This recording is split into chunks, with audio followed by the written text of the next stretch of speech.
Alors, comme on disait, comme on a fait l'annonce, le Rav Gobert, comme vous l'avez jamais vu à TBDJ, c'est-à-dire en dehors de Shabbaton. Donc, préparez vos téléphones, vous allez pouvoir faire les selfies et tout ça, comme vous voulez. Donc, voilà, j'ai plus besoin de le présenter, Baruch Hashem. On a la chance et le sroud qu'il soit parmi nous, Baruch Haba, Rav Gobert, et merci d'être parmi nous. Merci beaucoup, Laurent, merci beaucoup. Alors, je voudrais bien évidemment qu'on commence à applaudir non seulement le Rav, mais aussi Laurent pour l'organisation, parce que vraiment, il faudrait quand même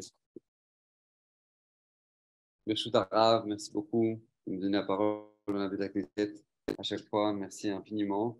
Laurent, merci pour ta disponibilité, ta gentillesse, et bien évidemment toute la communauté. C'est un grand plaisir de vous revoir à chaque fois. Je ne sais pas si c'est moi qui prends plus de plaisir ou j'en sais rien, mais en tout cas, moi, j'en prends beaucoup. Au prochain de vous voir, nous la Shem Kitov.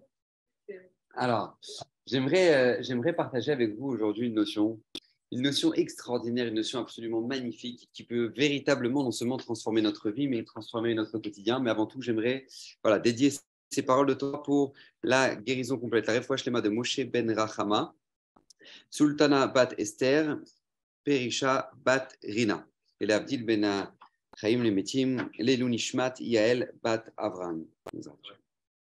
Alors voilà, j'aimerais aborder avec vous une notion absolument magnifique, extraordinaire, vraiment essentielle dans notre vie et tout particulièrement dans notre génération. Vous allez vite comprendre pourquoi. Pourquoi c'est tellement, tellement important. Parce que vous savez, David Améler nous dit une phrase dans Tehillim. Cette phrase-là qui est dite dans Tehillim, c'est une phrase qu'on connaît tous. On récite le vendredi soir, Shabbat soir, Shabbat matin. Le'agid baboker chazdecha ve'emunatra balelot. David Améler ici nous dit un enseignement incroyable. Il nous dit Le'agid baboker chazdecha, lorsque maintenant commence, on a des moments de boker dans notre vie. On a des moments où c'est le matin. Vous savez, quand c'est le matin, il fait beau, le soleil brille, les petits oiseaux ils se mettent à chanter. T'es bien. Tu sens que t'es bien, c'est le début de la journée, t'es bien, t'as des bonnes énergies là, tu vois, t'es bien. Et bien, c'est la même chose dans notre vie. Il y a des moments où on est bien. Baruch Hashem, on vient de rencontrer notre conjoint, Baruch Hashem, on vient de se marier, Baruch Hashem, un petit bébé, Baruch Hashem, notre business, ça marche, Baruch Hashem, on a acheté notre maison, Baruch Hashem, je sais pas. Des moments de boker dans notre vie. Et bien, dans les moments de boker, dans les moments où c'est le matin, alors David Améler nous dit Le'agid baboker chazdecha. Quand c'est le matin dans ta vie, sache dire merci à Hachem. Merci à Kadosh Baruch Hu. Merci à Hachem de m'avoir fait vivre cet instant-là. Merci à Kadosh Baruch Hu pour le bien que tu me donnes. Merci Hachem. Mais ce n'est pas juste qu'en fait, David Améler, l'enseignement ici, ce n'est pas juste que David veut nous dire, voilà, il faut que tu y penses. Non, ce n'est pas juste ça. C'est que David Améler te dit, tu dois le dire. Vous regardez un juif, la particularité du juif, c'est le premier mot qu'on dit le matin. Le premier mot qu'on dit le matin, c'est Modéani lefanecha melecha evekayam. C'est-à-dire que vous savez que dans Modéani, il n'y a pas une seule fois marqué le nom d'Hachem. Vous avez marqué Modéani lefanecha melecha evekayam shechezarta b'nishmati bechemla rabban munatecha. Pourquoi ce n'est pas marqué le nom d'Hachem dedans? Parce qu'on n'a pas fait Netilat encore. Donc, comme on n'a pas fait Netilat encore, donc on ne peut pas mentionner le nom d'Hachem parce qu'on est en état d'impureté. Alors, moi, je vous pose une question. Alors, tu sais quoi? Attends 2 minutes, va faire Netilat Tzedek. Il m'a dit Modéani, les Fanecha, Hachem Elokenu, Veloké Avotenu, Melechai Vekayam. Tu vas faire Netilat et tu le dis avec le nom d'Hachem. De là, on apprend quelque chose de fondamental. Écoutez bien. De là, on apprend qu'il est préférable de ne pas attendre, même au point de ne pas dire le nom d'Hachem. Mais à écart, l'essentiel, c'est de dire merci maintenant.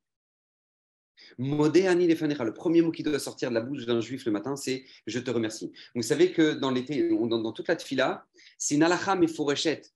Il y a un kéta de la tfila qu'on est obligé de réciter en chantant. C'est une halakha dans le Shulchan Aruch.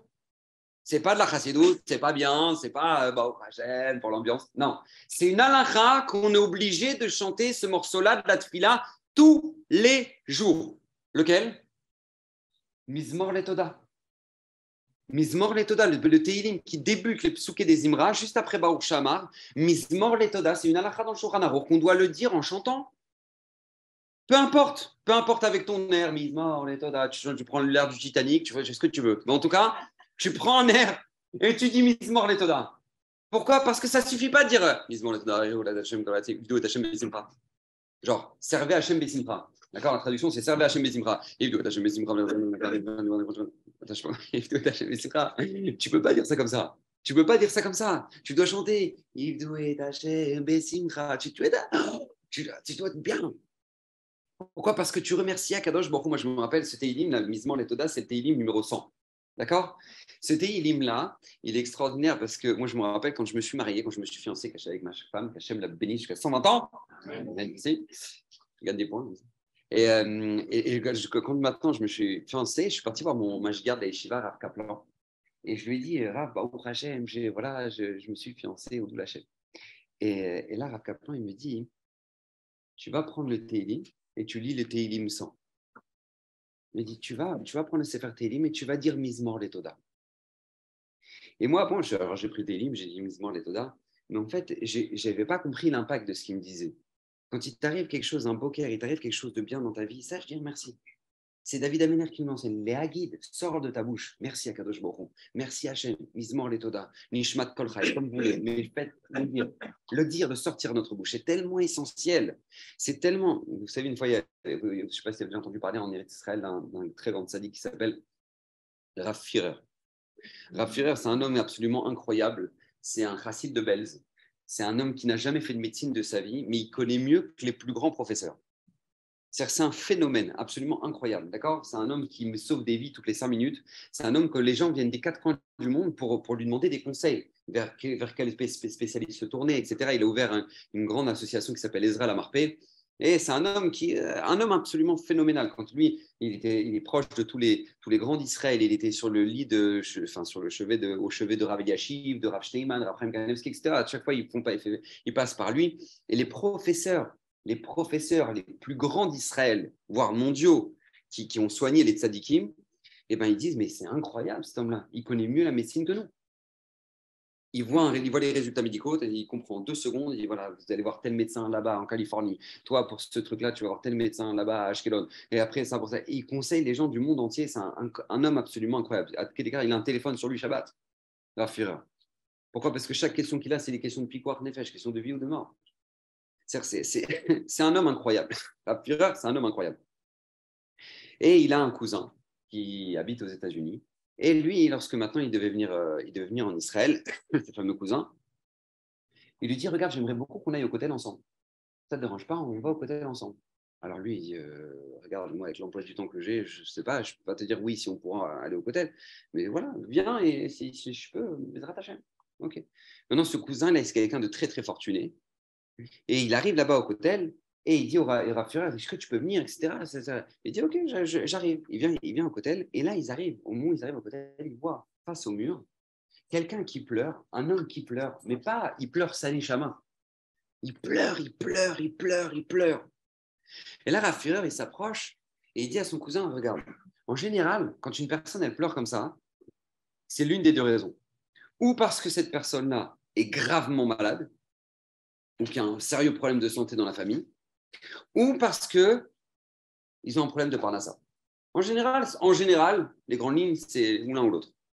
Et alors, il dit à son cousin, regarde, si jamais maintenant il a un problème de parnassa, et s'il a un problème de santé, moi, je suis prêt à assurer, à aller l'aider. Mais s'il a un problème de parnassa, est-ce que toi, tu es prêt à l'aider? Il lui dit, ok, très bien, fine. Ils font le pacte, ils s'approchent. Il tape sur l'épaule du monsieur, il dit, monsieur, excusez-moi, voilà, je suis Rav Firer, peut-être je peux vous aider, vous avez un problème de santé, il y a quelqu'un qui est malade dans votre communauté, vous pouvez faire quelque chose. Et là, Rav Firer dit, et là, le monsieur lui dit, non, Rav, merci beaucoup, tout va bien, pas au prochain. Merci, Rav, tout va bien. Alors, je sais pas, vous avez un problème de parnassa, peut-être, problème d'argent, financier. Il dit, non, Rav, pas au prochain, merci beaucoup. Merci, Rav. Il dit, alors, pourquoi vous pleurez comme ça? Alors, il dira, vous savez, hier soir, j'ai marié mon 13e enfant. Alors, je viens juste dire merci à Hachem. C'est pour ça que je pleure.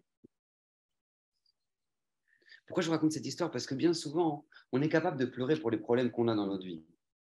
Mais est-ce qu'on est capable de pleurer pour dire merci à Kadosh Baruch Hu pour ce qu'il nous donne dans notre vie? Et ça, c'est tellement essentiel parce que c'est ce que nous dit David Ameller. Les Hagid, quand il t'arrive quelque chose de bien, mais sache dire merci. Mais ce que vient nous apprendre David Ameller, c'est pas juste sache dire merci à Hachem, voilà, je suis tout seul au monde, merci Hachem.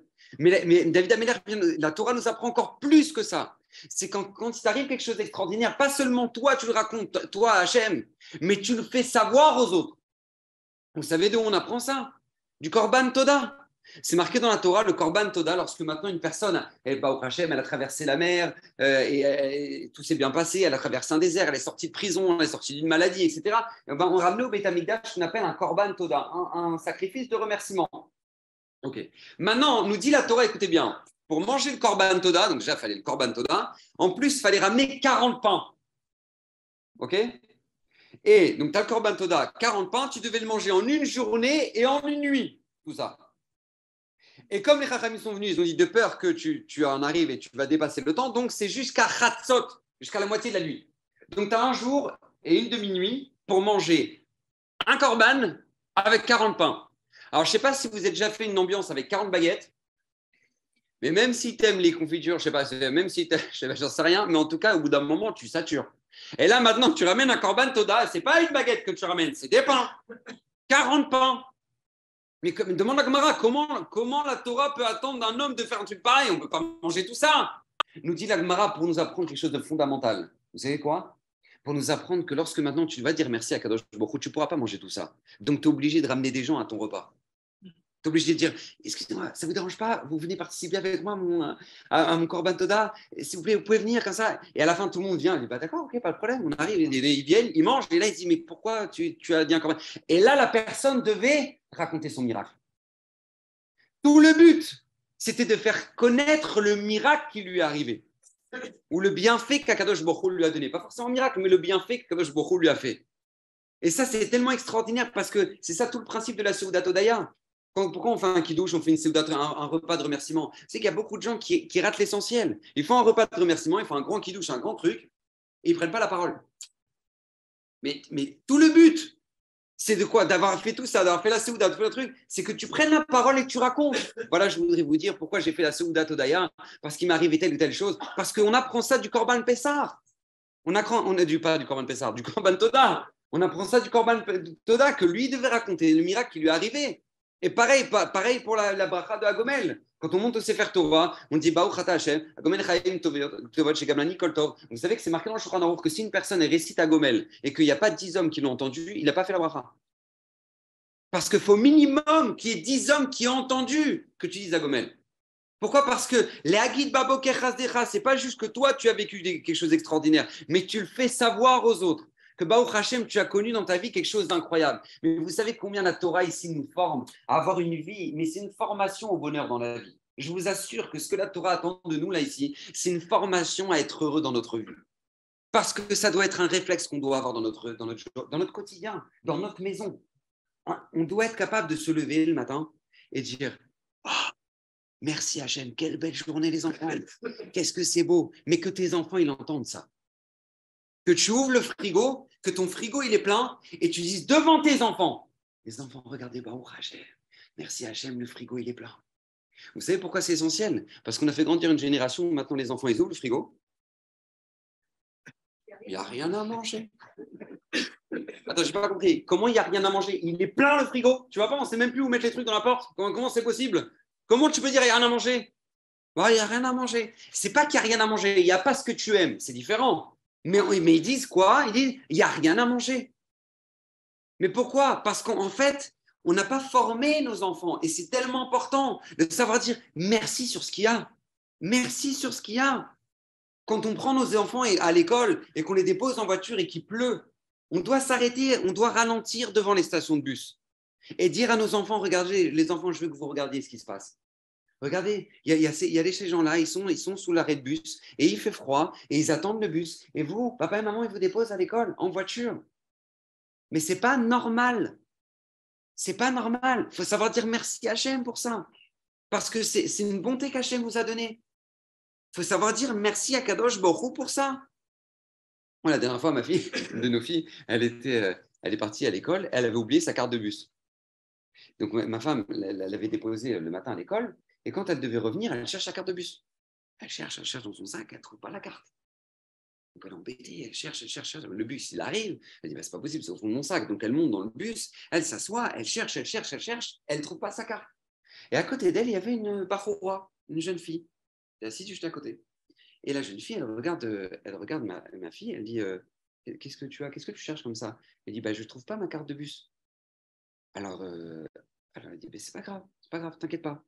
Regarde, je paye pour toi et que Bezrat Hashem, par le mérite de cette mitzvah, je trouve un khatam, que je trouve un fiancé Bezrat Hashem. Comme ça, elle dit à ma fille.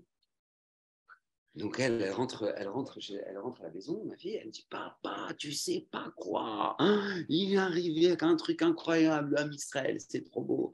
Regarde, je suis pas dans le bus, elle a payé pour moi, etc. Et donc là, quand on écoutez bien, c'est très important ce que je vais vous dire. Là, quand on entend une chose comme ça, on a deux moyens de réagir en tant que parent. La première réaction classique, c'est de dire ah, Baruch Hashem, super, c'est trop beau, le Ham Israël, magnifique, incroyable. D'accord? Réponse classique, basique. Mais écoutez bien, c'est pas ça qu'Hachem attend de nous. Hachem n'attend pas ça de nous en tant que parents. Vous savez ce qu'Hachem attend de nous? C'est qu'au moment où maintenant ta fille, elle te raconte quelque chose comme ça, tu lui dis regarde ma fille, regarde combien Hachem t'aime. Je veux que tu comprennes, regarde combien Hachem t'aime. Regarde, Hachem, il a vu ce matin, tu es parti sans carte de bus. Il a vu que tu allais être en galère. Donc maintenant, qu'est-ce qui s'est passé? Hachem, il t'a envoyé une bachoura, elle aurait pu prendre le bus d'avant. Ou elle aurait pu être 10 minutes plus tard et prendre le bus d'après. Non, elle est montée dans ton bus. Et maintenant, même dans le bus, elle aurait pu s'asseoir 5 rangées plus loin. Elle aurait pu s'asseoir 5 rangées avant. Non, elle va s'asseoir à ta rangée à côté de toi. Et toi, tu cherches une carte de bus. Et elle cherche un khatam. Tu imagines un peu le truc de fou? Ishtabar chez moi là. Regarde combien Hachem t'aime. C'est absolument incroyable. Regarde combien Hachem t'aime, ma fille. C'est ça qui est attendu de nous, de montrer à nos enfants le chesed d'Hachem dans le monde. De dire, les Hagid, pas juste tu le dis à Hachem, tu le dis autour de toi. Les Hagid, regarde combien Kadosh Baruch Hu te donne du chesed. Vous voulez la suite de l'histoire? Oui. Le lendemain, écoutez bien, ma fille, elle retourne à l'école. Et là, sa copine, elle lui dit, tu sais, tu te rappelles la fille qui est assise à côté de nous, là, qui t'a payé le bus? Je dis oui. Elle dit oui. Elle dit, mais c'est ma cousine. Incroyable, je ne sais pas. Ouais, c'est ma cousine. Et bien, hier soir, elle a fait un shido. Et bien, au Hachem. Je t'abarre chez moi la had. C'est-à-dire qu'on n'a même pas idée. Et pourquoi c'est tellement important? Parce que justement, c'est une éducation qu'on doit avoir dans nos maisons, ça. C'est une éducation que David Ameller nous a appris il y a 2000 ans. C'est une éducation qu'on doit avoir, c'est un réflexe. On doit s'arrêter à la table de Shabbat. Et je vous en supplie, à la table de Shabbat, on n'ouvre pas les dossiers de la semaine. Parce qu'il y en a qui, on dirait, ils attendent la table de Shabbat pour régler les problèmes. Regardez les enfants, là ce soir, je vais vous déchirer. Voilà. Non, c'est pas le moment. C'est pas le moment. C'est un moment où Baruch Hashem, c'est unique au monde. C'est un moment où Baruch Hashem, on se ressource ensemble. C'est un moment où Baruch Hashem, on doit raconter et on doit le dire parce que si on ne le dit pas, forcément, les discussions que tu auras à table, c'est t'as vu un peu ce qui s'est passé, et t'as vu un peu les incendies, et t'as vu un peu le truc. Et ça sera une rama, une angoisse, le repas. Non. Ce que tu dois faire, toi, c'est dire à tes enfants, moi les enfants, racontez-moi chacun deux belles choses qui vous sont arrivées cette semaine. Deux belles choses. Et là, ton enfant te raconte, bah, tu sais, je suis tombé en vélo, et là, il y a quelqu'un qui passait juste à côté, bah, au Hachem, et il avait un téléphone, j'ai pu t'appeler, etc. C'est vrai. Akadosh Baruch Hu, il a vu que tu es tombé, et du coup, tu as envoyé quelqu'un. Et tu apprends à tes enfants à savoir lire la vie. Pour moi, ça s'appelle lire la vie. Parce que tu peux avoir le plus beau de tous les livres. Un livre extraordinaire. D'accord? Et que je vous dis, mais ce livre-là, il m'a transformé ma vie. Mais il est en hébreu, et que vous ne lisez pas l'hébreu, bah, ça n'a aucun intérêt. Eh bien, c'est la même chose. On peut avoir une vie extraordinaire, une vie absolument magnifique, mais si on ne sait pas la lire, c'est une grande galère. Et ça, c'est pas moi qui le dis, c'est le Ramak. Vous savez, à Tzfat, il y a à peu près 500 ans, il y a eu un très très grand tzaddik, un très grand Mekoubal qui s'appelait le Ramak, Rabbi Moshe Cordovero. C'était un des maîtres du Harizal. En fait, c'est lui qui a dévoilé le Harizal. D'accord? Parce que Rabbi Moshe Cordovero, c'était lui le Rav de Tzfat. Et en fait, le Harizal, lui, il était très très jeune, il avait une trentaine d'années, et il était un très très grand Mekoubal, mais il était caché. Personne ne connaissait le Harizal.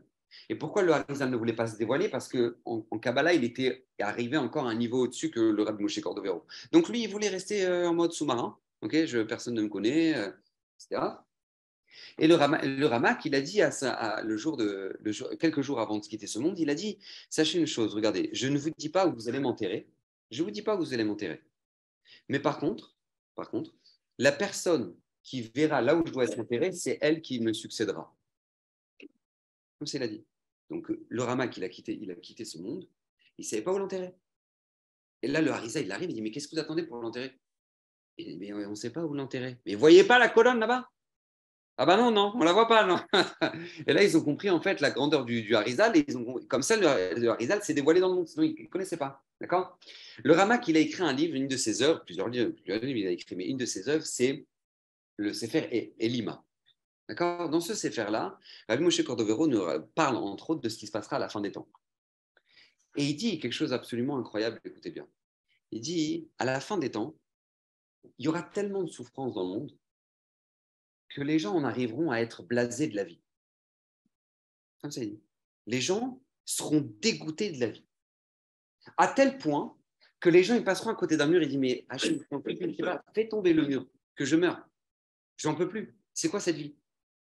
Comme ça, il dit le Ramak. Il dit, à la fin des temps, les souffrances seront telles que maintenant les gens ne voudront plus vivre. Et il y aura de la dépression, et il y aura du suicide, et il y aura de la drogue, et il y aura... Et à la fin, les gens finiront par dire Bessinat Hashemotanu. Exactement ce que les Miraglim, ce que les explorateurs vont dire par Hachem la semaine prochaine. Ils vont dire Bessinat Hashemotanu. Si Akadosh Baruch Hu, il m'a fait ça dans ma vie, c'est parce qu'il me déteste. Hachem, il me déteste. Tu sais pourquoi elle trouve un chidour et moi je trouve pas de chidour? Tu sais pourquoi elle essaie de marier et moi je ne suis pas marié? Tu sais pourquoi? Parce qu'Hachem, il me déteste. Et tu sais pourquoi lui, là où il touche dans le business, il touche de l'or, et moi je galère, et moi j'essaie de démarcher les clients, ça ne marche pas. Tu sais pourquoi? Parce qu'Hachem, il me déteste. Et tu sais pourquoi? Voilà, moi je suis chômeur Shabbat, et voilà, il y a la maladie, alors que l'autre, il fait rien du tout. Alors que voilà, tu sais pourquoi moi Hachem fait ça? Parce qu'Hachem me déteste. Il dit le Ramak qu'à la fin des temps, les gens diront Hachem me déteste. Alors je pense qu'il parle de nous. D'accord? Ou dans notre génération, maintenant, il y a de plus en plus de gens qui ont du mal à passer cette vie-là et qui souffrent terriblement. Et qu'il y a de plus en plus de suicides. La courbe des suicides, elle est en train d'exploser chez les adolescents, je ne vous en parle même pas. Le taux de consommation de drogue, de toute façon, ce n'est pas compliqué. D'accord, les pays, ils ne savent plus quoi faire, donc ils ont commencé à légaliser, parce que c'est ingérable. Donc, on va légaliser, hein. On va dire que c'est permis maintenant, parce que comme ça, au moins, on a réglé le problème. Mais c'est du délire, ce qui se passe. C'est-à-dire que la consommation d'antidépresseurs, ça n'a jamais autant été... Mais comment est-ce possible? Rama qui dit, à la fin des temps, les gens seront blasés de la vie. Et moi, j'aimerais m'arrêter justement sur cet enseignement-là du Ramak et se poser la question. Moi, je vous pose la question ce soir. Est-ce que vous pensez que cette situation-là, elle est due au fait que maintenant, on souffre plus que les générations précédentes? Est-ce que vous pensez qu'on souffre plus que les générations précédentes? Je pense que c'est évident que non. Pourquoi? Parce que je crois qu'on ne sait pas ce que ça veut dire un pogrom, nous. Un pogrom, ça veut dire qu'on te dit, regarde, tu laisses ta maison, tu laisses tout, et tout le monde laisse tout, parce que vous allez finir sur un bûcher, et qu'après, on va tout vous prendre. Je ne pense pas qu'on connaisse ça. Moi, j'ai donné une conférence à Milan. Là-bas, à Milan, c'est des anciens Libanais, la plupart. Et ben, il y a une dame, elle est venue me voir à la fin de la conférence, elle dit, ah, moi, je vous racontais ce qui m'est arrivé quand j'étais petite. Quand je n'étais pas petite, quand elle était jeune, elle avait ses 2 enfants déjà. Et dit, on était à Beyrouth, ça me raconte, on était à Beyrouth. Et là, maintenant, je ne sais pas, les rebelles, je n'ai pas très bien compris. En tout cas, les rebelles sont arrivés et ils ont commencé à maintenant, ils voulaient tuer tout le monde dans l'immeuble. Elle a dit, moi, j'ai pris mes 2 enfants sous mes deux bras comme ça, je suis descendu, je suis parti voir le chef. Je lui ai dit, regarde, nous, on est juifs, on n'a rien à voir dans cette histoire. On n'a rien à voir dans cette histoire. Nous, ce qu'on veut, c'est juste partir. Alors, le chef, il a regardé ses soldats, il a dit, OK, donnez-lui une voiture, faites-les partir. Elle remonte. Elle va chercher ses parents, elle dit, mais on part maintenant. Elle dit, mais on peut pas, il y a l'argent, il y a le truc. On part maintenant, on part là maintenant.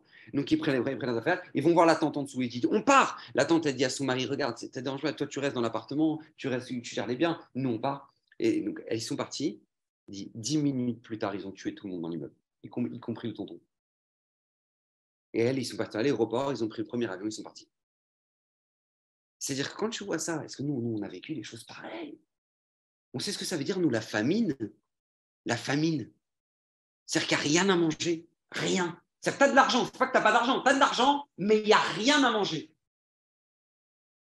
Mais on ne sait pas ce que ça veut dire. Donc, est-ce qu'on peut dire que nous, notre génération, on vit des... Alors, chas shalom, que ce soit bien clair. Je méprise en aucun cas les épreuves que les gens ont, parce qu'il y a des gens qui souffrent vraiment. On est une génération où il y a des gens qui ont vraiment des vraies épreuves. Je ne suis pas en train de dire que nos épreuves ne sont pas des épreuves. Mais est-ce qu'on peut dire que les générations souffraient moins que nous? Je ne pense pas. Et il faut savoir une chose, la Gemara nous dit aussi que les épreuves que nous, on a, toutes les épreuves qu'on vit dans notre vie, on est capable de les surmonter. Comme ça me dit la Gemara. Pourquoi? La Gemara, elle dit le chamelier connaît ses chameaux. Ça dit la Gemara. Le Akadosh Baruch Hu, il sait quelle charge il peut mettre à chacun. Il n'y a pas d'épreuve qu'on ne peut pas supporter. Sauf exception à la règle, comme ça nous dit Raphaël Shmulevitch. L'exception à la règle, c'est lorsque maintenant une épreuve, c'est les épreuves dans lesquelles la personne se rentre elle-même. Une épreuve dans laquelle la personne se rentre elle-même, là, il n'y a pas de promesse. Une personne ne peut pas fumer comme un sapeur, après, dans l'escalier, pourquoi? D'accord, non, arrêtez. D'accord, donc ça, là. Mais sinon, les épreuves dans lesquelles on se rentre nous-mêmes, non. Mais sinon, les épreuves qui nous arrivent sans qu'on les demande, on a forcément la force de les surmonter. Comme ça nous dit la Gemara. Donc, alors, comment on arrive à une situation à la fin des temps où maintenant les gens finiront par dire mais je suis blasé, mais moi, c'est quoi cette vie? Mais j'en veux plus, j'ai des trucs, et moi, que la morale me prenne. Comment on en arrive à ça? Et c'est ça la question que j'aimerais vous poser ce soir. Et en fait, je pense que la réponse, elle est très simple. Très simple. Mais ça rejoint ce que j'ai dit au début de la conférence. C'est parce qu'on est dans une génération où on ne sait plus dire les Hagid, Baboker, Chazdera. On ne sait plus dire merci sur ce qu'on a. Ce qu'on a, c'est une évidence. Alors que je ne sais pas si on se rend compte que le niveau de vie qu'on a, d'accord, un Canadien moyen, ok, le niveau de vie qu'il a dépasse largement le niveau de vie de Louis XIV à Versailles. Largement. Parce qu'à Versailles, ok, les murs, ils sont jolis, d'accord, les meubles, chacun ses goûts. Mais en tout cas, à Versailles, il n'y avait pas de toilette. Il n'y avait pas de toilette à Versailles. Il n'y avait pas de douche à Versailles. Il n'y avait pas de frigo à Versailles. Il n'y avait pas la clim à Versailles. Il n'y avait pas tout ça. Donc nous, maintenant, le niveau de vie qu'on a, la qualité de vie qu'on a dépasse largement celle de Louis XIV. C'est-à-dire les plus grands rois de l'histoire auraient payé des millions de dollars ou des millions de pièces d'or. Pourquoi? Pour vivre notre génération, pour vivre le bien-être qu'on a maintenant. C'est-à-dire que nous, mais la facilité de vie qu'on a, la qualité de vie qu'on a. Mais moi, j'en parlais pour en parler avec les grands-parents. Mais ils te racontent ce que ça veut dire les langes. Les langes. C'est ce que c'est un lange, non? Un lange. C'est-à-dire tu prenais un tissu comme ça, tu mettais autour des fesses du bébé et tu l'accrochais comme ça et puis tu nettoyais. Et tu nettoyais à la main, dans un seau. Vas-y, va te faire un lange maintenant. Tu demandes à une jeune femme maintenant, tu dis vas-y, va nettoyer les langes dans un seau. Elle te dit mais quel que j'ai fait? Hachem, pourquoi tu me fais ça? Maintenant, Blainara, tu as les couches Pampers, Guise avec les lingettes à l'aloe vera. Et il se passe le gosse. Il dit ah, vas-y, va le changer. Non, c'est toi. Non, c'est moi. Alors que vous vous rendez compte de ce qu'on a? Mais Ben Porat Yosef, Baruch Hashem, quel bracha Kadosh Baruch Hu nous donne. C'est-à-dire que tu prends ton application, tu commandes un Uber et tu as une Mercedes classe S, elle arrive devant la porte. Attends, mais qui a eu ça dans l'histoire? Mais qui a eu le carrosse qui était avancé devant la porte? Mais c'était les nobles, c'était les gens riches, c'était les princes, c'était les rois qui vivaient ça. Nous, maintenant, vous vous rendez compte de ce qu'on a? Maintenant, tu as la voiture où avant même de rentrer, tu chauffes la voiture. Tu n'es pas encore rentré d'une fois, la dernière fois. Il y a quelqu'un qui m'a emmené à Paris. Il dit, Raph, je vous emmène. Ça va, d'accord, ok. Et on attend. Je dis, mais on attend quoi? Il dit, non, Raph, je chauffe la voiture. Ah, d'accord. Tu sais, chauffer la voiture de peur qu'on attrape froid. Si jamais on sort et tac, tu rentres dans le... C'est incroyable. Mais quel bracha. Mais depuis la création du monde, les gens ont toujours eu froid l'hiver. Et tu es allé abattre un arbre et tu vas mettre les bûches et tu les balances. Et tu es là et toute la famille a dormi autour du feu de bois. Et c'était comme ça. Maintenant, tu appuies sur un bouton, et maintenant tu dis quoi? Tu dis, dis Siri, il fait froid. Et tac, tu as la clim centralisée, truc. Mais je t'abbarre chez moi, la hade. Mais quel bracha c'est ça? Mais la chance qu'on a, la qualité de vie qu'on a, elle est absolument extraordinaire. Mais est-ce qu'on lève les yeux au ciel pour dire merci Hachem? Non, on écoute la clim, on dit elle est bruyante, hein? C'est du bruit, hein? Non, mais attends, avant, c'était tout ce que tu as trouvé à dire. Non, mais Blainara, mais regarde ce que tu as. Tu as appuyé sur un bouton, t'es crevé là? On t'a demandé d'abattre un arbre? Non, c'est-à-dire, t'as la clé. Ah, c'est oui, hein. Où on en est arrivé. C'est incroyable. Mais combien on devrait lever les yeux au ciel? Combien de fois par jour on devrait lever les yeux au ciel et dire merci à Kadosh Baruch Hu? La dernière fois, je suis parti acheter des habits avec un peu des habits pour Pessah avec ma femme. On arrive à la caisse et la femme dit mais vous en avez qu'une paire. On a acheté une paire de chaussures pour les filles. Et vous en avez qu'une paire.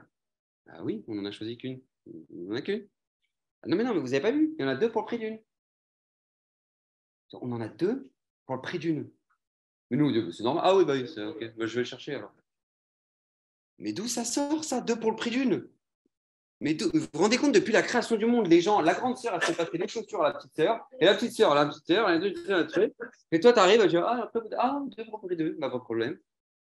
Une femme, la dernière fois, j'arrive en France, elle me dit, depuis, j'ai pas recommencé. Elle me dit, ça te dérange pas, tu me prends des shampoings quand tu vas en France? Je dis, pas de problème. Maintenant, moi, j'ai pas compris l'ampleur de la galère de choisir des shampoings. Parce que tu arrives au supermarché, et là, tu as un mur. Alors, tu as toutes les marques.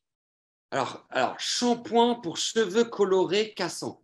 Shampoing pour cheveux fatigués. Ah, il est crevé le cheveu, ok. Alors, après, tu as shampoing pour cheveux courts teintés. Cheveux... Là, comme ça, je dis, mais j'en sais rien. Et là, tu envoies un message, je dis, au secours, chérie, tu peux m'envoyer quel shampoing tu veux?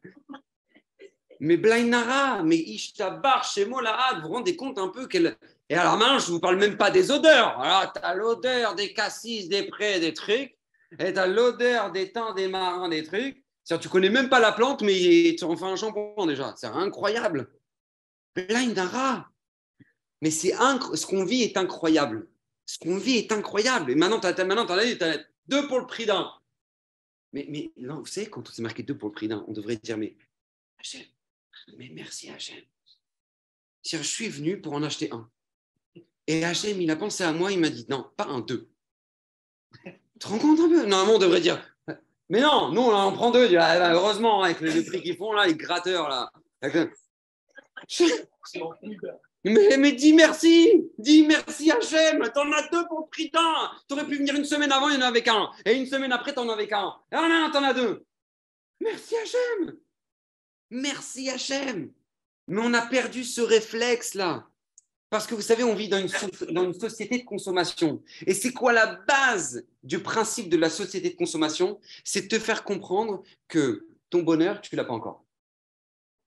Sachez que toute la société de consommation est basée sur ce principe-là. Que ton bonheur, attends, tu crois que tu l'as? Non, tu ne l'as pas encore. Tu as une voiture? Attends, tant que tu n'as pas une Tesla, laisse tomber. Je sais pas ce que c'est qu'une voiture. Tu as une montre? Attends, tant que tu n'as pas une Rolex? Non, mais laisse tomber. Tu sais pas ce que c'est qu'une Rolex. Tu as un sac? Attends, tant que tu n'as pas un Chanel? Je sais pas ce que c'est qu'un sac. Et c'est comme ça, la société de consommation, c'est appuyer sur ton insatisfaction. C'est comment te rendre insatisfait en te faisant croire que le bonheur, tu vas l'avoir. C'est-à-dire, tu viens d'acheter ta voiture, tu vas aller très bien, et là, tu vois l'affiche de 5 mètres sur 4 avec le nouveau modèle, et là, tu en veux à mort au concessionnaire parce qu'il ne t'a même pas prévenu qu'en fait, le nouveau modèle, il allait arriver, et que toi, maintenant, soi-disant, il t'a fait un prix parce qu'il t'aime bien, alors qu'en fait, il était en train de te vendre le même modèle. D'accord?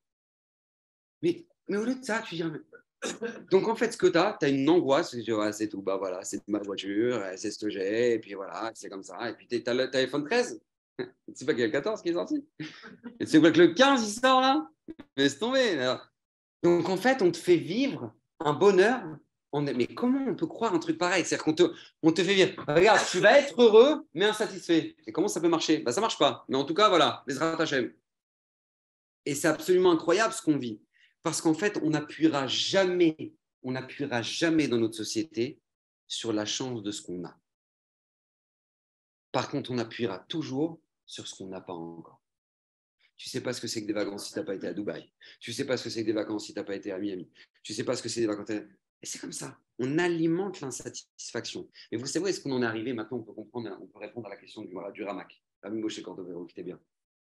À partir du moment où on a fait grandir une génération, où le bonheur dans la vie, c'est un 5 étoiles à Marrakech, okay? Ou un 5 étoiles à Miami ou à Dubaï. Okay? Le kiff dans la vie, c'est ça. Donc, ta vie à toi, elle est bof. Elle est potable, on va dire ça comme ça. Elle est potable. On fait ce qu'on peut. Hein, comme ça, les gens. Hein, on fait ce qu'on peut. On fait ce qu'on veut. Voilà, on fait ce qu'on peut. Donc toi, ta vie, elle est potable. Mais tes épreuves sont un enfer.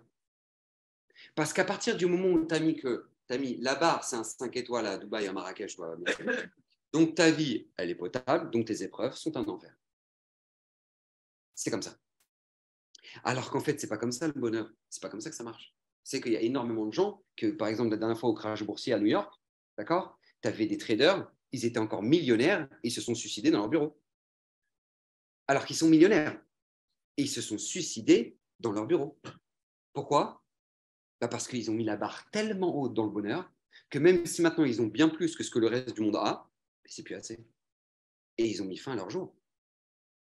Mais moi, je fais des séjours, Pessard, les trucs. J'arrive dans des hôtels. L'hôtel 4 étoiles, 5 étoiles. Tu arrives dans l'hôtel.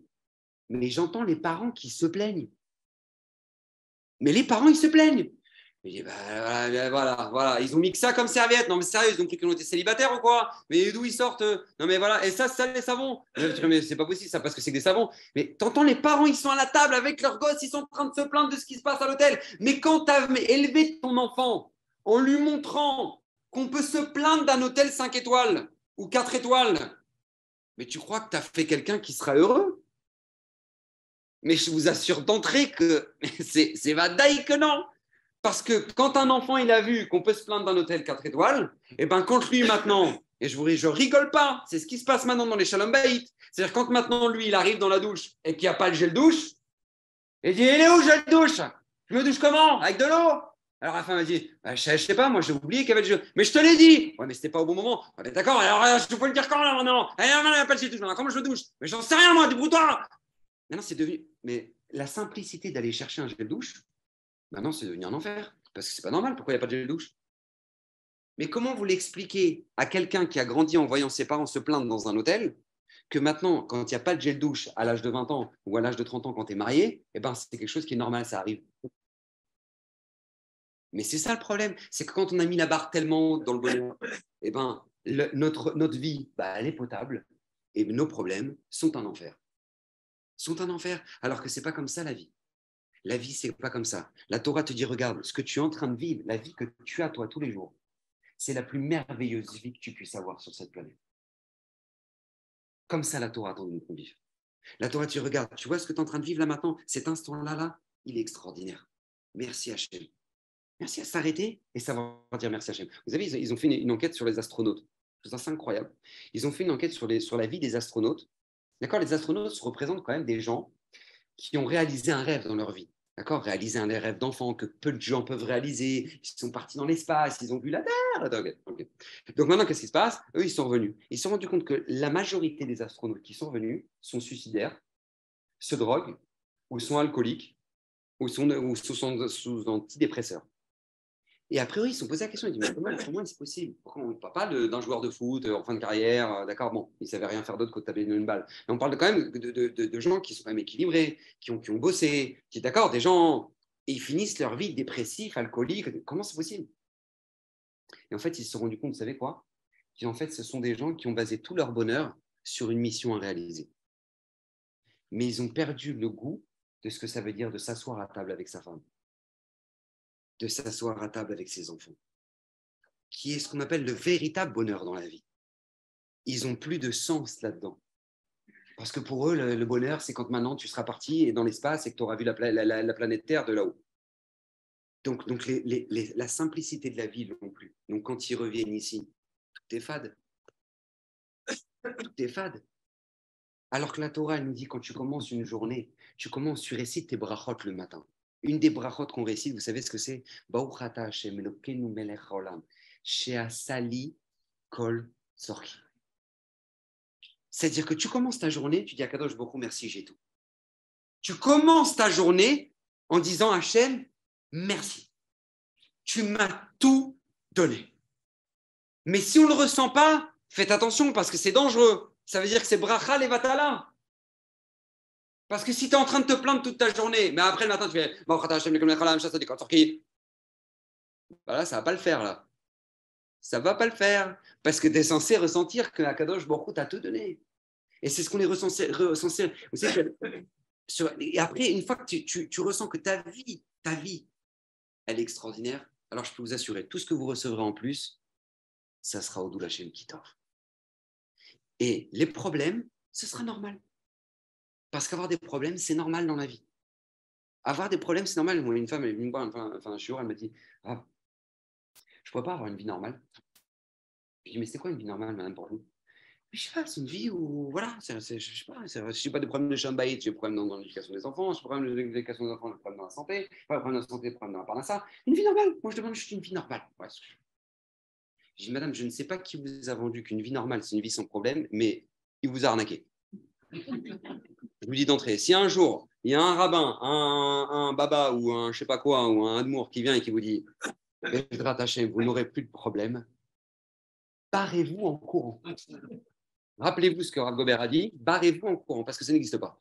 Ça n'existe pas. Vous savez, tant qu'il y a des problèmes, il y a de la vie. Vous êtes sur le rythme cardiaque, comme ça, vous savez, le rythme cardiaque, c'est comme ça. C'est vrai que ça fait comme ça. Et nous apprendre que quand il y a des hauts et des bas, ça veut dire que tu vis. Mais si c'est le calme plat, on le souhaite à personne. On le souhaite à personne. Et c'est comme ça. Bémet, c'est comme ça la vie. Avoir des problèmes, c'est normal. Mais on est arrivé dans une génération où les gens ne savent plus faire la différence entre un problème et un tracas. Tout est un problème. Vous n'avez pas remarqué, tout est un problème. Tout est un problème. Mon téléphone, il est tombé. Non, mais non, mais non, mais quelle galère. Oh, mais comment je vais faire? Mais je ne vais pas m'en sortir. Ah, les enfants, vous me parlez là. Non, non, vous me parlez. Foutez-moi la paix. Voilà. Et pareil, un pneu qui est crevé sur l'autoroute. Ah non, mais non, mais non. Mais pourquoi ça, Hachem? Pourquoi? Pourquoi ça? C'est-à-dire que c'est comme ça. Et une tache sur la bille. Mais non, mais j'ai pas les nerfs là. Mais les enfants, dégagez. C'est-à-dire tout est un problème. Vrai, tout est un problème. Mais c'est pas ça un problème. Ça, c'est un tracas. C'est pas un problème, c'est un tracas. Parce qu'un problème, c'est perdre un proche. Ça, c'est un problème. Un problème, c'est d'avoir une maladie. Ça, c'est un problème. Un problème, c'est de ne pas avoir de quoi manger dans son frigo. Ça, c'est un problème. Mais le reste, c'est un tracas. Un téléphone qui se casse, c'est un tracas. Un pneu qui crève, c'est un tracas. Une tache sur la bille, c'est un tracas. Une contravention, c'est un tracas. Ce n'est pas un problème. Ce sont des tracas. Et maintenant, on ne sait plus faire la différence. Tout est un problème parce qu'on a mis le niveau de vie tellement élevé que dès qu'on a un petit truc qui nous dérange dans notre vie, eh ben ah non, mais pourquoi? J'ai pas de mazal, mais moi je suis maudit, Rav. Et comment tu peux parler comme ça? C'est moi une fois j'ai fini une semaine de conférence à Paris. C'est moi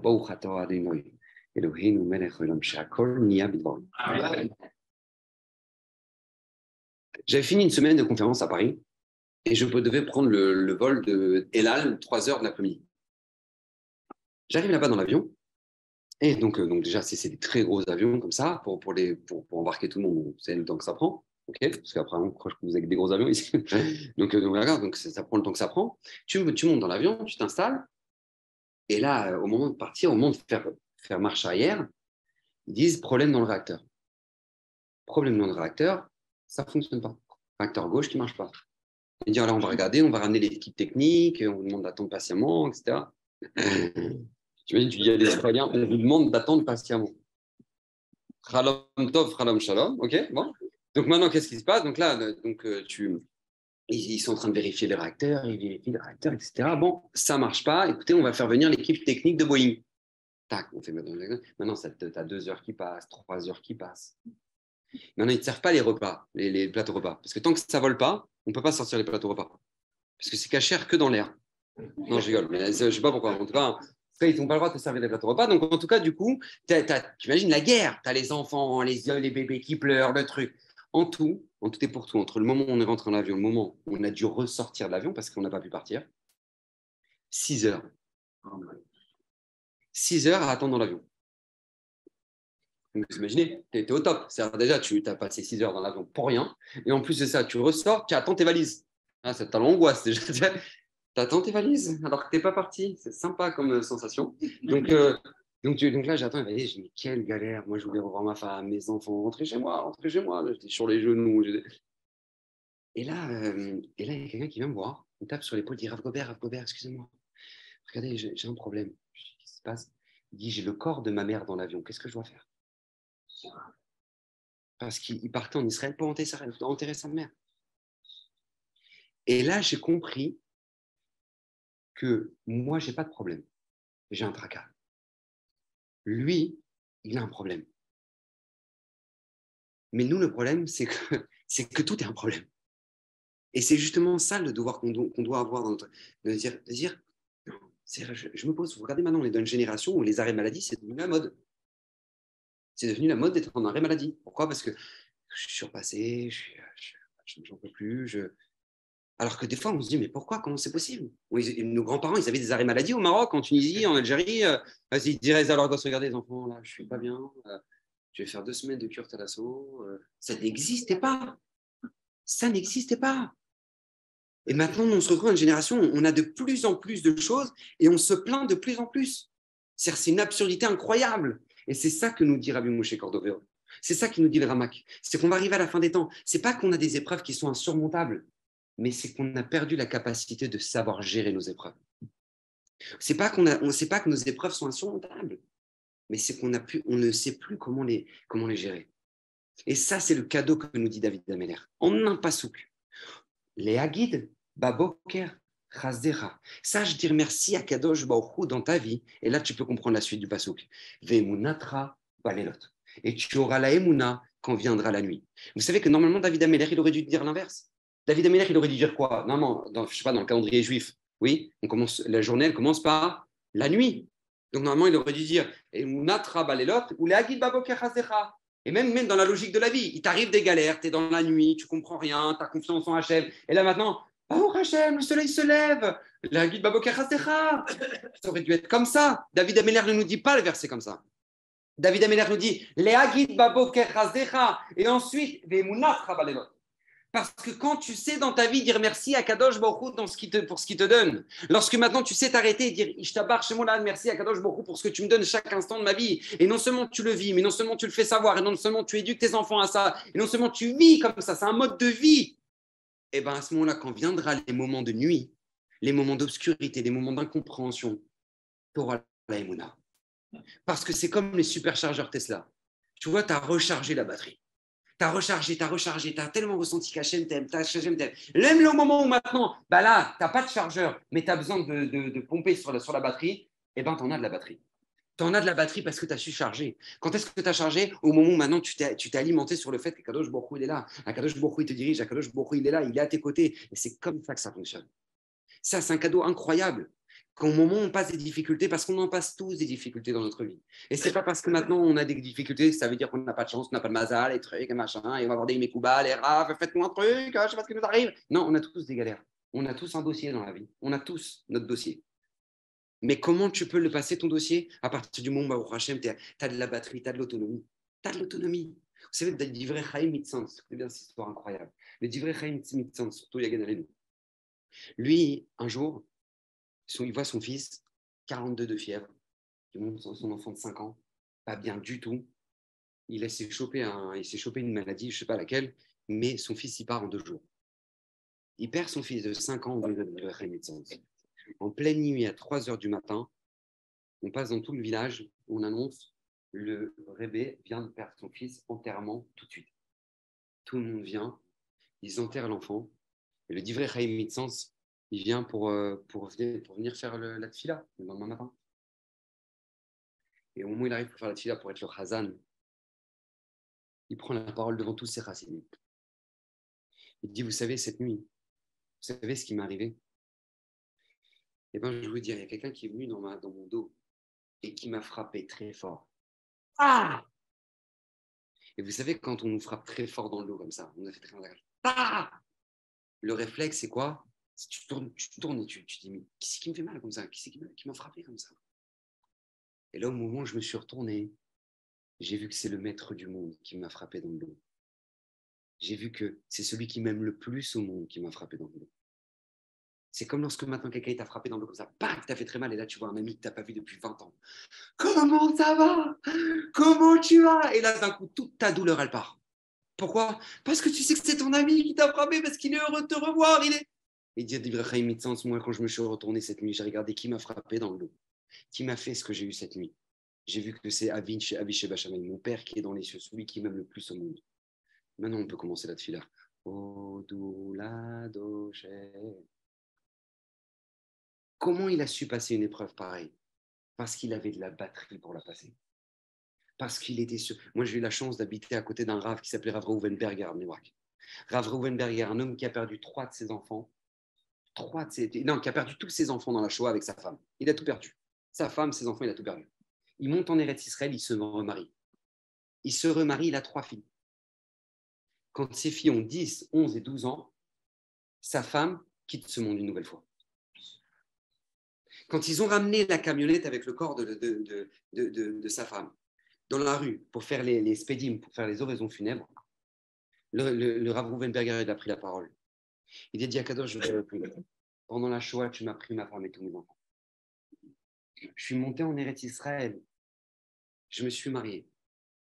Et Baruch Hashem, moi et ma femme, on a eu 3 enfants. Et maintenant, aujourd'hui, tu me reprends à nouveau ma femme. Mais Hashem, je voudrais juste te dire une chose. Tu t'es trompé d'adresse. Tu t'es trompé d'adresse. Parce que si tu crois que c'est ça qui pourra enlever l'amour que j'ai pour toi, alors tu t'es trompé d'adresse. Rav Reuvenberger. Comment un homme, il arrive à passer des épreuves pareilles? Comment est-ce possible? La réponse, parce que c'était un homme qui avait de l'autonomie. C'était un homme qui ressentait tellement en sa vie qu'Akadosh Baruch Hu, là où au moment où il fallait, Akadosh Baruch Hu était avec lui. Akadosh Baruch Hu lui a donné ce qu'il. Et Akadosh Baruch Hu, il savait se dire merci sur chaque instant de sa vie. Il savait dire après une Shoah, merci Hachem de se réveiller chaque matin. C'était un homme qui s'était conditionné à savoir la valeur de la vie. Il va savoir dire merci à Akadosh Baruch Hu sur chaque chose qu'on a. Mais quand tu es heureux sur chaque chose que tu as, tu dis, même lorsque maintenant les épreuves elles arrivent, je sais que celui qui me les envoie, c'est celui qui m'aime le plus au monde. Donc tu as l'autonomie. Tout ça, c'est ce que David Améliat nous apprend en inversé. En inversé. Les Hagid Baboker Chazera et Monatra Belav. Alors, Bezrat Hashem, qu'on puisse avoir de la batterie, nous aussi, dans notre vie, qu'Akadosh Baruch Hu vous comble de bonheur, Bezrat Hashem, et que non seulement il vous comble de bonheur, mais qu'on puisse être conscient du bonheur à chaque fois qu'Akadosh Baruch Hu nous donne pour vivre une vie heureuse, pour transmettre à nos enfants le bonheur de la vie. Amen, amen.